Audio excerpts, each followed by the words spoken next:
When I was writing Leaders Eat Last, I got to the point where I couldn't do it. It was too difficult. I couldn't organize all the information. It was just too complicated. I couldn't do it. And I'd been trying for months. I'd probably missed multiple deadlines. And I was sitting at my computer, and I decided that I had to give up. I couldn't do it. And so I got up and went for a walk, and I was literally planning my exit. I was going through the steps. I was going through the checklist of quitting. I knew that I have to give my advance back to the publisher because technically I'm in breach.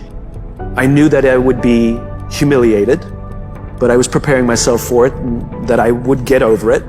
I was also rationalizing that it was okay to quit. I told myself there are thousands, 10,000 books published every single year. No one will miss this one book. And I literally went through the steps to prepare myself for what I had to do to quit. I'm not sure why I did this, but I called a friend of mine who at the time was in the Air Force Special Forces, and I don't even think I said hello when he picked up the phone. I simply asked the question, what do you do when you can't complete the mission? And as is his habit, he just started telling me a story. He was a helicopter pilot, and they had a mission in Afghanistan that was a suicide mission. All the intelligence showed that the air defenses were just too great and none of them were going to come out alive. And it wasn't going to be one of those kill Hitler missions where we're all going to die but we'll kill Hitler. This is like we're all going to die and the mission will also fail. And he was preparing his helicopter for this mission, and his wingman turned to him and said, what do we do? We've got wives, we've got kids. Do we refuse to go? What do we do? And my friend turned to him and he said, this is what we signed up for. We go. He asked me, he said, is this book more or less powerful than Start With Why? I said, the research has impacted me greater. It's more powerful. He says, all right, I'm going to tell you a funny story. Before I met you, I'd become disillusioned with the Air Force and I was going to quit. And I found this kooky little book called Start With Why, and it completely re-inspired me. And I decided to stay, and I'm a better leader now than I was before because of that book. And if you're saying that this book is more powerful than the first one, then we need this book. He said, this is what you signed up for. You have no choice. Clearly his mission was scrapped at the last minute.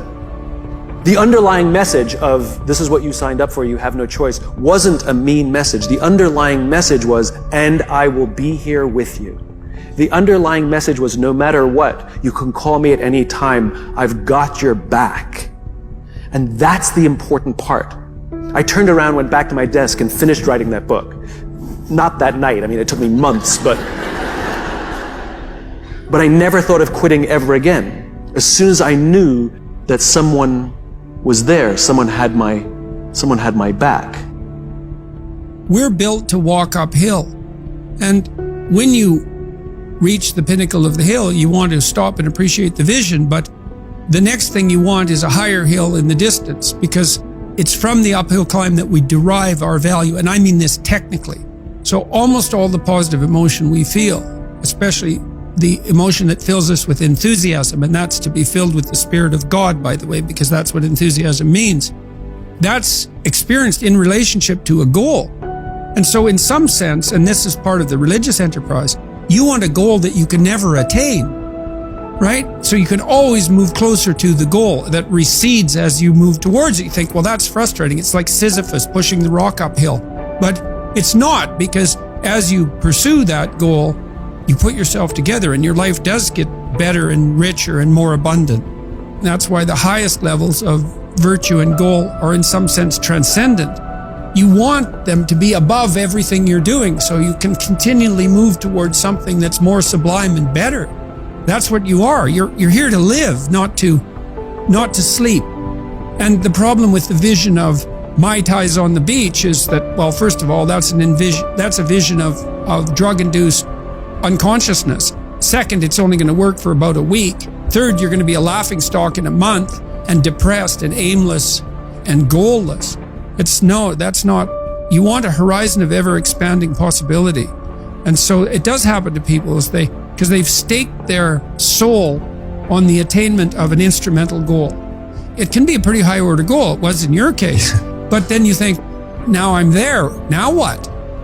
Well, the answer can't be, well, I'm going to live in the lap of luxury and never have to leave the what do you want to be? A giant infant with a gold bottle? You never have to do anything but lay in your back and suck? It's like, well, you see the problem with that as a conceptualization. It's no, you want to be like an active warrior moving uphill with your sword in hand. And that's dynamic, that's exciting. And that's why so many young men disappear into video games. That's all acted out in the video game. So they have to act that out in their own life. Not that I despise video games, because I don't, but they're not a substitute for life. They might be good training under some conditions for life. We all have friends that say they want the passion back in their relationship. Does anybody here have a friend that would love passion or a connection back in a relationship? A friend that tells you?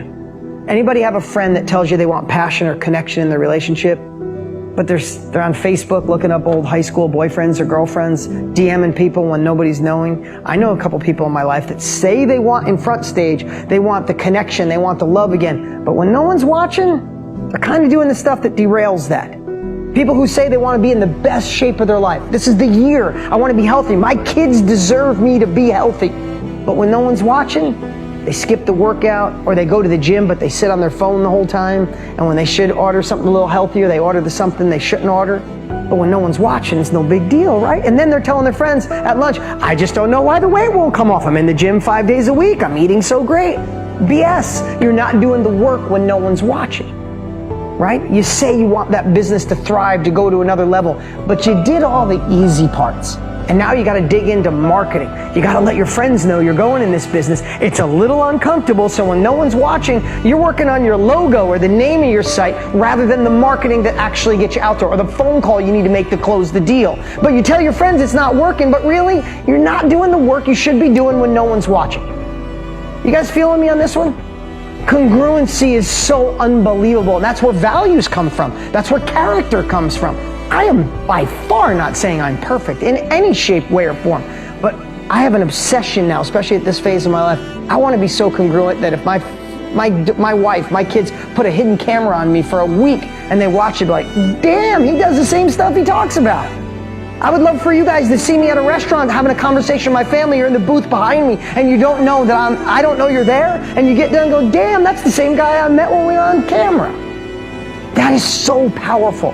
And the reason it's the theme for my kids is, listen, 15 or 13, who has kids? Right? Raise your hand if you have children. In today's world, can they pretty much do anything they want on social?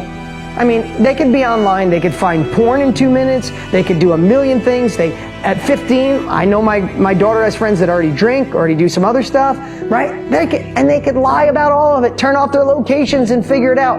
I have to train my kids give them the ability to understand is who you are when no one's watching, is who you really are. I said, you could act perfect in front of me, perfect in front of your teachers, but if you're doing the things when no one's watching, then that's you, God, the universe, your character.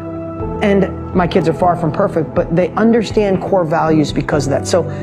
But I want to do the work. When I think about that, when no one's around, I want to do the work to be a better. When no one was watching, for 4 days straight, I obsessed on what I was going to teach you today.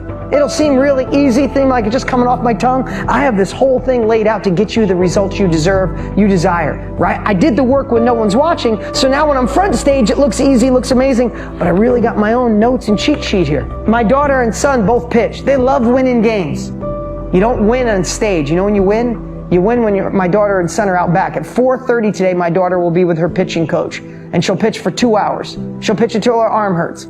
She does that on a regular basis, but when she goes and wins a game, it's because of what she did when no one was watching. So, you see, we all think we want it easy. We all think we just want we want to open the gates and all the money and the happiness and the joy just pour out. Why, when people hit lotto, do they go broke? Because they had the resources handed to them, but they never found a way to be resourceful. You see, how we get resourceful is actually understanding that problems are the path to our bigger future. So if we handle bigger problems, we get bigger results.